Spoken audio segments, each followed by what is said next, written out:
প্রত্যেক 3 মাস অন্তর আইপ্যাক একটা রিপোর্ট জমা দেয় তৃণমূল সুপ্রিমো মমতা বন্দ্যোপাধ্যায়ের কাছে। কিন্তু 2026 বিধানসভা নির্বাচনের আগে এই যে রিপোর্ট, সেই রিপোর্টে কি এমন রয়েছে চলুন দেখে নিই একটি বিশেষ প্রতিবেদন। দরজায় কড়া নাড়ছে 26-এর নির্বাচন। তাকে পাখির চোখ করে ইতিমধ্যে ময়দানে নেমে পড়েছে রাজ্যের শাসক দল। তৃণমূলের ভোট কৌশলী আইপ্যাকও মমতার হাতে তুলে দিয়েছে সাম্প্রতিক রিপোর্ট। যদিও 3 মাস অন্তর এই রিপোর্ট দিয়ে থাকে প্রতীক জৈনের আইপ্যাক। সূত্রের খবর, এবার বেশ কয়েকটি গুরুত্বপূর্ণ বিষয় উল্লেখ করা হয়েছে এই রিপোর্টে, যা কার্যত অস্বস্তি বাড়িয়েছে মমতা বন্দ্যোপাধ্যায়ের। কি রয়েছে এই রিপোর্টে?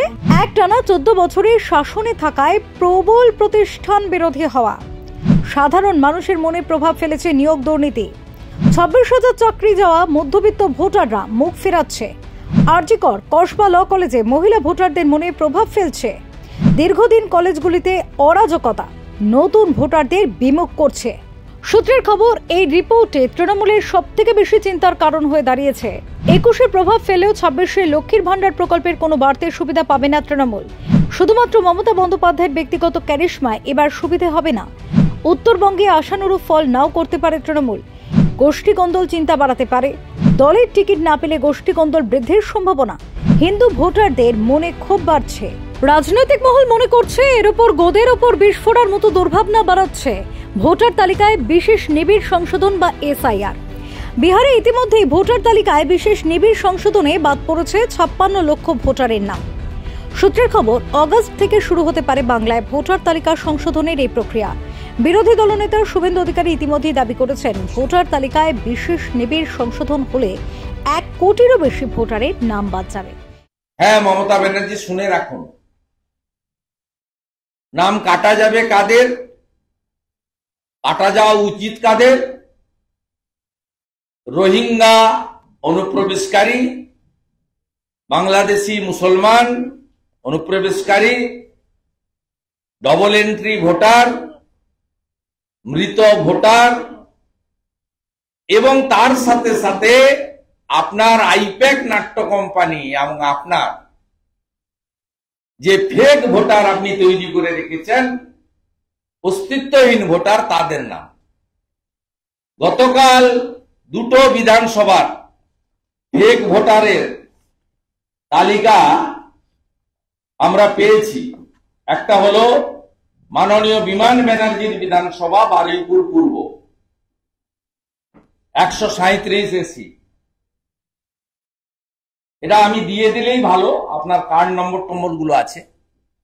এইটা দেখুন, এটা হচ্ছে ফেক ভোটার,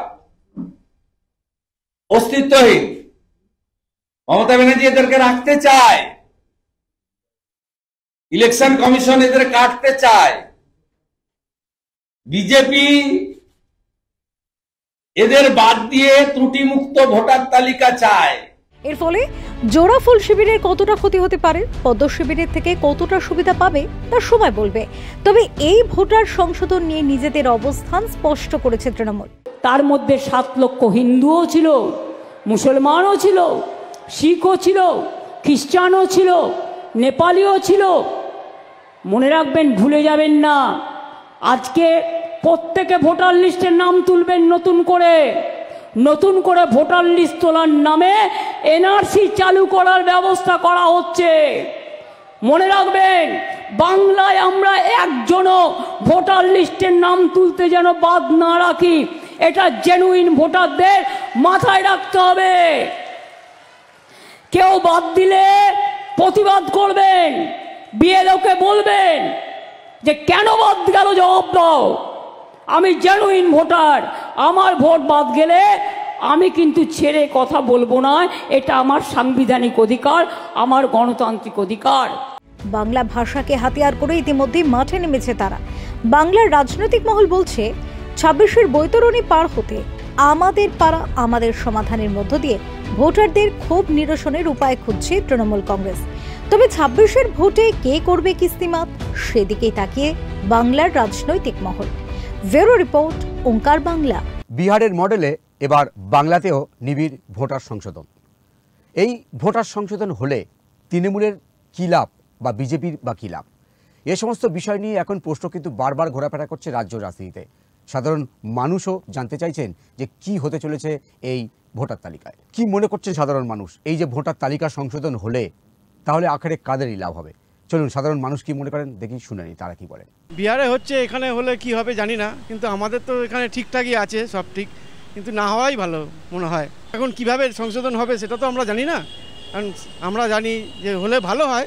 দেখুন কি হয়, এখন সরকার আছে, আমাদের যে মুখ্যমন্ত্রী তিনি দেখবেন এটা। না না, ভয় কিছু না, ভয় কিছু এনআরসি ফেনআরসি কিছু না, আমরা তো এখানকারই, আমাদের এনআরসি নিয়ে কি আছে, আমরা তো এখানেই জন্ম, এখানেই সব কিছু, ওতে ভয়ের কিছু নেই। যদি আবার গন্ডগোল হয় সেই জন্যই আর কি চাইছি না, যাতে গন্ডগোল না হয় এই জন্যই। হ্যাঁ, পুরো ইন্ডিয়াতে ভোটার তালিকা সংশোধন হওয়াটা দরকার এটা সংশোধন হওয়াটা কেন দরকার? জেনুইন ভোটার দরকার না, গভর্নমেন্টের জেনুইন ভোটারের ভোট দেওয়াটাই দরকার।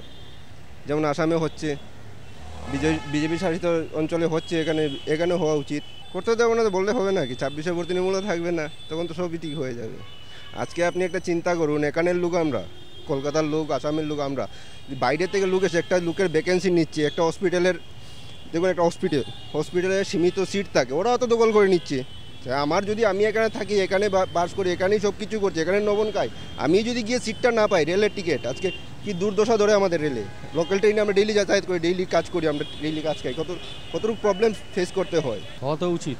কেন উচিত? অনেক বাইরে থেকে লোক এসছে, যাদের নতুন ওই মানে ভুলভাবে যারা ভোটার কার্ড তৈরি করেছে, সেগুলোকে ক্যান্সেল করা উচিত। অবশ্যই উচিত। বাইরে অনেক আছে, বাংলাতে ভরে গেছে অনেক অনুপ্রবেশকারী। তৃণমূল আটকালে হতে পারে, তৃণমূল তো পাওয়ারে আছে না, এখানে হতে পারে, আটকাতে পারে।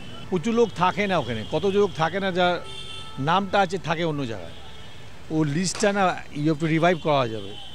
লোক গিয়ে কী বলে এটাকে পার্সোনাল ইন্সপেকশন করছে না, গিয়ে বাড়িতে দেখছে না থাকে না, অন্য জায়গা থাকে, এখানে এসে ভোট দিচ্ছে। আর কতজন এখানে না থাকে, অন্যরা ফলস ভোট দিয়ে যাচ্ছে। ফলস ভোটও তো আছেই, আই থিঙ্ক অ্যারাউন্ড 25 to 30% আছেই আছে, আই থিঙ্ক সো। কেন কি যা অবস্থায় যা ভোটিং প্যাটার্ন হচ্ছে 88%, 90%, I think that's not possible. Is around 60-65, is not possible whole day to, নাম্বারটা একটু বেশি দেখাচ্ছে। উচিত 100 বার, তা কতটা কী হবে সেটা তো মানে চিন্তার ব্যাপার আছে।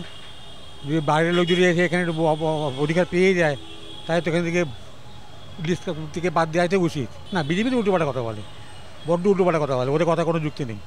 ওরা উল্টোপাল্টা কথা বলে, একটা ওদের ল্যাচ ছেড়ে দিয়েছে শুভেন্দুকে, মাথায় নেই মুন্ডু নেই, কথা বলতে পারে না, পেটে বিদ্যে নেই, যা খুশি বলে বেড়াচ্ছে, সেটা তো কথা না। আমি চাই যে বাঙালির উপর কোনো অত্যাচার না করা হয়, বাঙালিদের স্বীকৃতি দেওয়া হোক, এই হচ্ছে কথা, মেন কথা। আমাদের পশ্চিমবাংলা আমরা যেমন আমরা হিন্দু মুসলমান মিশে রয়েছি, এইভাবে যেন থাকতে পারি আমরা, সে তো আছে, সে তো আমি অস্বীকার করবো না, সে আছে, তাদের খুঁজে বের করতে হবে কারা হবে, তারাই এসছে, এই হচ্ছে ব্যাপার। নমস্কার, ওঙ্কার বাংলায় আপনাদের স্বাগত, আর আমি আপনাদের সঙ্গে বিশ্বজিৎ। আজকের বাংলার রাজনীতি অনুষ্ঠানে আমরা আলোচনা করব তৃণমূল সুপ্রিমো মমতা বন্দ্যোপাধ্যায়কে একটি রিপোর্ট জমা দিয়েছে আইপ্যাক।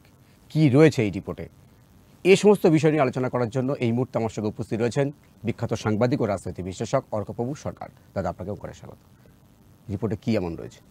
না, রিপোর্টে এমন কিছু নেই। 3 মাস অন্তর অন্তর আইপ্যাক রিপোর্ট দেয় কি অবস্থা এখন তৃণমূলের, সেটা যদি ভোট হয় কি পাবে। রিপোর্টটা খুব উদ্বেগজনক, সংখ্যাগরিষ্ঠতা পেতে হিমশিম খেতে পারে তৃণমূল।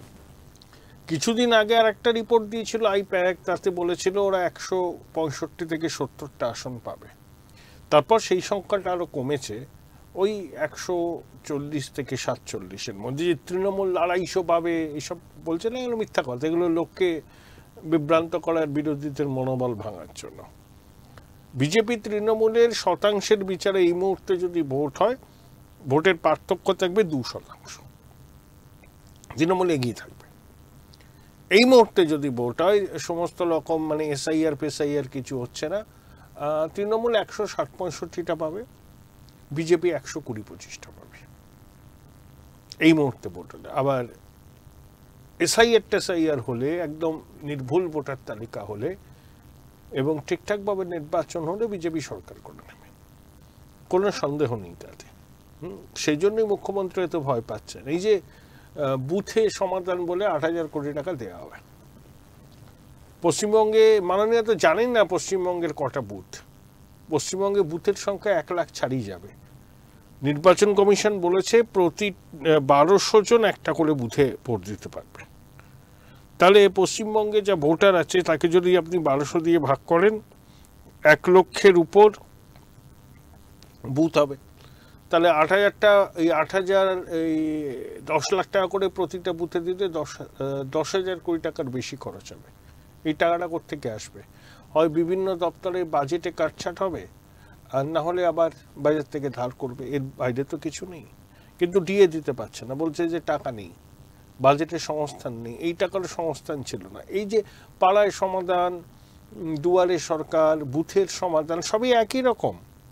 এটি বুথ যারা আগলায় তৃণমূলের, তাদেরকে কিছু পয়সা পাইয়ে দেওয়ার কৌশল ছাড়া আর এটা কিছুই নয়। তাই এতে কি চিড়ে বিছবে? আসলে মিথ্যা ন্যারেটিভ তৈরি করে করে করে করে এরা এমন একটা পর্যায়ে গেছে, সব কিছুর মধ্যেই এরা নানা রকম জুজু দেখছে, যা পরিণতি আবার তাই হচ্ছে। তাই আইপ্যাক তো সমস্ত বিষয়টা বুঝছে।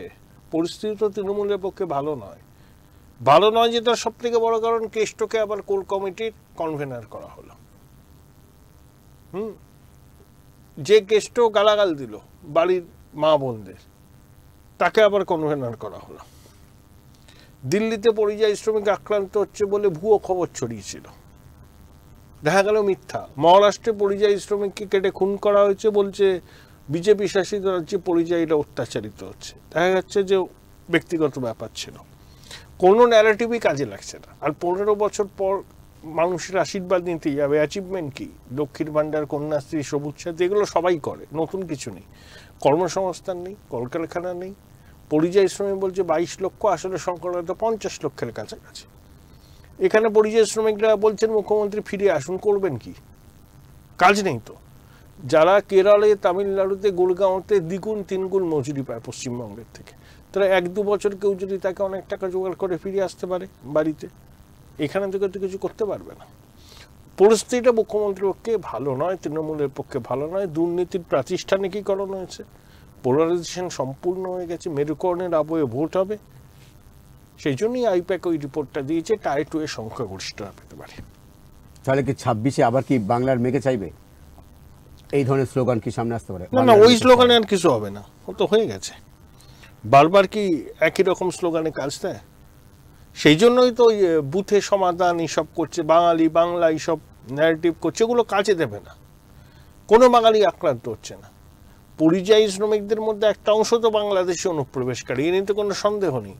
তাদেরকে চিহ্নিত করার কাজ হচ্ছে। কিছু কিছু ক্ষেত্রে বাড়াবাড়ি হয়েছে, সেটা না করাই ভালো। পুলিশকে ধরে আনতে বললে বেঁধে আনে, সব জায়গায় পুলিশের এই ক্যারেক্টার আছে। কিন্তু তাছাড়া এই উদ্যোগের পিছনে কোনো রকম লক্ষ্যটা ঠিকই আছে, অনুপ্রবেশকারীদের চিহ্নিত করে তাদের রিপোর্ট করা, সেটাই হচ্ছে। কেউ বাঙালি আক্রান্ত হচ্ছে না, আমাদের ভারতবাসী কেউ আক্রান্ত হচ্ছে না, বাংলা ভাষাও আক্রান্ত হচ্ছে না। এগুলো মুখ্যমন্ত্রী মিথ্যা ন্যারেটিভ তৈরি করে মানুষকে বিভ্রান্ত করছেন। উনি খুব কম সত্যি কথা বলেন। সম্প্রতি সামনে আসছিল যে রাজ্য নির্বাচন কমিশনকে স্বাধীন করার একটা সম্ভাবনা সামনে আসছিল রাজ্যের থেকে। আমাদের এখানে যিনি সিইও আছেন মনোজ আগরওয়াল, তিনি পদমর্যাদায় অ্যাডিশনাল চিফ সেক্রেটারি, আর স্বরাষ্ট্র সচিব হচ্ছেন পদমর্যাদায় প্রিন্সিপাল সেক্রেটারি। আর সিইও দপ্তর ওই স্বরাষ্ট্র মন্ত্রকের অধীনে, তাদের ফিনান্সিয়াল ইন্ডিপেন্ডেন্স নেই, কাজের স্বাধীনতা নেই। তা সব রাজ্যে সিইও দপ্তরকে আলাদা করা হয়, এখানে কেন হবে না? তাই সিইও দপ্তরকে আলাদা করার জন্য কমিশন বলেছে।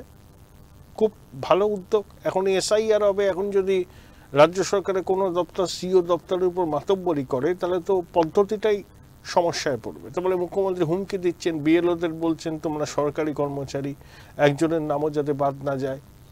রাজ্য প্রশাসন সর্বতোভাবে অসহযোগিতা করবে, প্রশাসনিক সহায়তা করবে না, পরিকাঠামোগত সহায়তা করবে না। তা নির্বাচন কমিশনের কাছে এখানে স্পেশাল ইন্টেন্সিভ রিভিশন করা হচ্ছে সব থেকে বড় চ্যালেঞ্জ। দেখা যাক সেই চ্যালেঞ্জ তাহলে কীভাবে মোকাবিলা করে। বিএলআরও কদিন দেখলাম আগে, কিছুদিন আগে একটা ট্রেনিং হয়ে গেল, মানে প্রশিক্ষণ হয়ে গেল, তা কি মানে শুরু হয়ে গেল কি? প্রস্তুতি চলছে, কালী পুজোর পরটার থেকে শুরু হবে। এখন প্রস্তুতি হবে, বিহারের তালিকাটা 1 মাস ধরে থাকবে, সংশোধন, বিয়োজন এইসব হবে। কালী পুজোর পর থেকে শুরু হয়ে নভেম্বরের শেষ পর্যন্ত স্পেশাল ইন্টেন্সিভ রিভিশন হবে।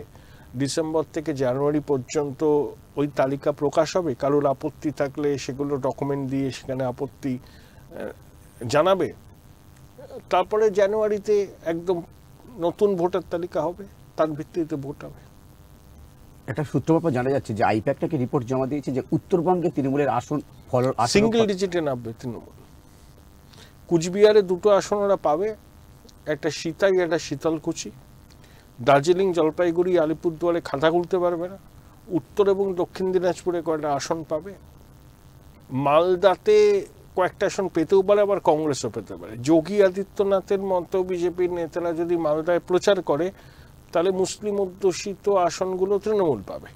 যদি যোগী আদিত্যনাথের মতো কেউ প্রচারে না আসে, পোলারাইজিং ফিগার, তাহলে সেগুলো কংগ্রেস পাবে। কিন্তু ওই 10-11টা ম্যাক্সিমাম, তার বেশি উঠবে না উত্তরবঙ্গে। এটাও শোনা যাচ্ছিল যে আইপ্যাকের যে রিপোর্ট সেখানে বলা হয়েছে যে দুর্নীতিটা এটা কিন্তু সাধারণ মানুষের মনে খুব প্রভাব ফেলেছে। আমরা দেখেছিলাম যে উপনির্বাচনে সেই প্রভাবটা পড়েনি। উপনির্বাচন তো নির্বাচন প্রহসন হয়, এবার ভোট হবে, মানুষ তাদের গণতান্ত্রিক অধিকার যেটা হওয়ার সেটা প্রয়োগ করবে একদম। তাতে আরজিকর থেকে শুরু করে নির্বাচনে দুর্নীতি, নিয়োগ দুর্নীতি, সব কিছুরই প্রভাব পড়বে। দাদা, আপনাকে একটু অন্য বিষয় জানতে চাইছি, হঠাৎ করে কেন অনুব্রতকে দিদি একটু পাওয়ারফুল করলেন? আবার কি ভোট আসছে বলে? আবার অনুব্রত দিদির পুরাতন বৃত্ত 2003 সাল থেকে আছে, জেলা সভাপতি, সব থেকে পুরনো। আর কাজল শেখ সঙ্গে অনুব্রতর কলহ আছে। দিদি আর এই কলহটাকে বাড়াতে চাইছেন না, গোজামিল দিয়ে। উনি তো ভোট ছাড়া কিছু বোঝেন না, না কে কাকে বাজে কথা বললো ওনার কিছু এসে যায় না। হ্যাঁ, অনুব্রত পুলিশের পরিবারকে গালবন্ধ করেছে, ওনার কিচ্ছু এসে যায়নি। উনি কেষ্টকে কাজে লাগাবেন ভোটের জন্য। তাই কেষ্ট স্বমহিমায় আবার ফিরে আসবে, আবার ওই রকম চরম চরম ডাক বাজবে, গুড় বাতাসে সব বলবে। এটাই তো তৃণমূলের কালচার। প্রতিষ্ঠান বিরোধী, দীর্ঘদিন প্রতিষ্ঠান বিরোধী হওয়া, দুর্নীতি, তারপরে একাধিক ইস্যুতে গোষ্ঠীকন্দল সামনে আসছে। এ সমস্ত বিষয়ের পর মানে প্রশাসকের রিপোর্টে যেটা বলা হচ্ছে যে মমতা বন্দ্যোপাধ্যায়ের এই মুহূর্তে গোষ্ঠীকন্দল, দুর্নীতি এগুলো কিন্তু বড় একটা ইস্যু। এগুলোকে মেরামত করতে কি এই পাড়ার সমাধান? মরিয়া হয়ে করছেন। তৃণমূলের যারা বুথ ম্যানেজ করে তারা কিছু টাকা পাবেন, ওভাবে কোনো সমাধানই হয় না। পাড়ায় সমাধান তো আগেও হয়েছে, দিদিকে বলা হয়েছে, দুয়ারে সরকার হয়েছে, বা বুথ ভিত্তিক সমাধান, একই ব্যাপার। আসলে কোনো বিষয় নেই যে বিষয়টাকে সামনে রেখে প্রচারে যেতে পারেন। সেই জন্য মিথ্যা ন্যারেটিভ করছে, বাংলা আক্রান্ত, বাঙালি আক্রান্ত, আর মানুষের চোখে তুলে দেওয়ার জন্য বুথ কেন্দ্রিক সমাধান, এটাই, আর কিছু নয়। আপনাকে একদম শেষ প্রশ্ন, অনেকে বলছেন যে পাড়ায় এই যে 10 লক্ষ টাকা করে বুথে দিচ্ছেন দিদি, এটা আসলে কার্যত আর একটা দুর্নীতির রাস্তা খুলে দিচ্ছেন। তা বলতে পারবো না। তৃণমূলের যারা বুথ ম্যানেজ করে তারা কিছু নগদ নারায়ণ তাদের প্রাপ্তি হতে পারে, এটা মানুষের পারসেপশন। এখন টাকা কবে দেবেন, আগে তো প্রকল্প করতে হবে, সেই প্রকল্প ফাইনালাইজ হবে, ততক্ষণ ইলেকশন চলে আসবে। ইলেকশন ডেট ঘোষণা হলে তিনি এটা দিতে পারবেন না, তখন বলবেন দেখো আমি চেষ্টা করছিলাম, কমিশন করতে দিল না, সবাই পশ্চিমবঙ্গের খারাপ চায়, ওরা হিংসা করে। উনি চিরকাল এই কথাগুলো বলেন, ভিকটিম কার্ড খেলার চেষ্টা করেন, এখানেও খেলবার চেষ্টা করবেন। উনি যখন টাকা রিলিজ করার জায়গায় আসবেন তখন কমিশন নির্বাচন ঘোষণা করে দেয়। তা নির্বাচন ঘোষণা করে দিলে তো আর টাকা রিলিজ করতে পারবে না। হ্যাঁ, ওনার অনেক রকম পরিকল্পনা থাকে, এটাও এক সেই পরিকল্পনার অন্তর্গত। এত তাড়াতাড়ি 10,000 কোটি টাকা উনি দেবেন কি করে? একদিকে দিয়ে দিতে পারছেন না, সে নয়, টাকা নয় জোগাড় করলো ধার করে বা অন্য দপ্তরে বাজেট বরাদ্দ কাটছাট করে, কিন্তু যে প্রকল্পের ভিত্তিতে দেবেন সেই প্রকল্পগুলো চূড়ান্ত করতে সময় লাগে। তো 3টে করে বুথ নিয়ে একটা ক্লাস্টার, বহু বুথে বিরোধীরা জিতেছে, বিরোধী দলের জনপ্রতিনিধিদের অবস্থান কি হবে? 3 জন করে নিরপেক্ষ মানুষকে রাখতে হবে ওই কমিটিতে। এই নিরপেক্ষতা কারা যাচাই করবে? ঘেঁটে গ হয়ে যাবে। তারপরে প্রকল্প ফাইনালাইজ করে তো অর্থ বরাদ্দের বিষয়টা, অর্থ বরাদ্দ করতে না করতে নির্বাচন এসে যাবে। তখন উনি বলবেন আমি চেষ্টা করেছিলাম, নির্বাচন কমিশন করতে দিল না। এটাই উনি সবসময় বলে, নিজের দোষ তো দেখেন না, এর দোষ তার দোষ, এটা করে বেড়ান চিরকাল, যবে থেকে রাজনীতি করেছেন। এটাই ওনার খেলা। একদম একটা শেষ পর্যন্ত এক কথা জানতে চাইবো যে এই যে রিপোর্টটা আইক্যাব জমা দিল মমতা বন্দ্যোপাধ্যায়ের কাছে, এখানে কি দিদিকে পাস মার্ক দিয়েছে? টাইটওয়ে সরকার করলেও করতে পারে, আগের বারের থেকে আসন অনেক কমবে। এটা নিয়ে আইপ্যাকের সাধারণ মানুষও জানে। আগে তালিকা হোক, নির্ভুল তালিকা হোক, ভোটটা কিভাবে হোক সেটা দেখা যাক, হাড্ডাহাড্ডি লড়াই হবে। বছর ঘুরলেই কিন্তু রাজ্যে বিধানসভা নির্বাচন, আর তার আগে আইপ্যাকের এই যে রিপোর্ট, সেই রিপোর্টে কি ছিল তার আভাস আমরা দিলাম আপনাদেরকে। যত সময় এগিয়ে আসবে, নির্বাচন এগিয়ে আসবে, আমরা আপনাদেরকে এভাবে আভাস দিতে থাকব কি হতে চলেছে রাজ্য রাজনীতির হাল হাকিকত। আপাতত এই পর্যন্তই। অন্যান্য খবরের জন্য চোখ রাখুন ওঙ্কার বাংলায়। নমস্কার।